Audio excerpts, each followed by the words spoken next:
প্রতারণা যে শুধু মাকা নিয়ে হচ্ছে ব্যাপারটা তো তা না, প্রতারণা যে শুধু স্লিমিং জুস নিয়ে হচ্ছে তা না, প্রতারণা তো আপনার সাথে সব কিছু নিয়ে হচ্ছে। তো এখন কি করবেন? আপনি তো যেই মাংস মুরগির আপনি খেতে চান সেটা তো নেই, তো সেটার কি করবেন আপনি? বুঝেননি?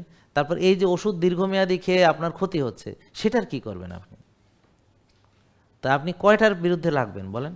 আপনাদের সাথে এই যে ধরেন এনারে 16 বছর ধরে ডায়াবেটিস পুষছে, আপনাদের 4 বছর ধরে ডায়াবেটিস পুষছে, তো এখন আপনি যদি আমাদের সত্যিকার ফলো করেন তো 4 দিন লাগবে না, আপনার ডায়াবেটিস ভালো হয়ে যাবে। তো যারা এতদিন পুষছে তাদের আপনি কি করতে পারবেন? এত যে মাথা উত্তেজিত হন, তাদের কিছু করতে পারবেন আপনি?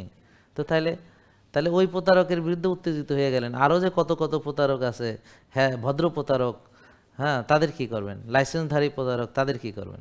তাদের কি করবেন? তাদের বেলায় আইসা তো একদম মানে এখন ধরেন আরও বড় প্রতারণা শুনবেন, যেমন ধরেন যারা আমাদের মানে আইসে আমাদের কাছে কান্নাকাটি করে ভোট নিয়ে ক্ষমতায় যায়, ক্ষমতায় যাওয়ার পর তারা বুঝি আমাকে দেখে, তো তাদের ব্যাপারে আপনি কি করবেন? তারা তো আপনারে নিয়ে গুম করে দেবে মিয়া, তাদের বিরুদ্ধে কথা বলেন। খালি ওই স্যাসকা সোরের বিরুদ্ধে কথা বলতে খুব মানে একটা বিরাট বীর পুরুষ, হ্যাঁ, আর বাকিগুলা ভাই, হ্যাঁ তখন তো একেবারে মিনমিন না। তো এই জন্যে দেখেন বাস্তবতা হলো নিজের সচেতনতা। তা আপনারা যদি আমাদের পেজের সাথে থাকেন, আমাদের রেগুলার ভিডিও লাইভগুলো দেখেন, হ্যাঁ আমাদের আলোচনা শোনেন, তাহলে বুঝবেন যে আমরা কি বলতেছি। জেকে লাইফস্টাইল, ওষুধ মুক্ত সুস্থ জীবন।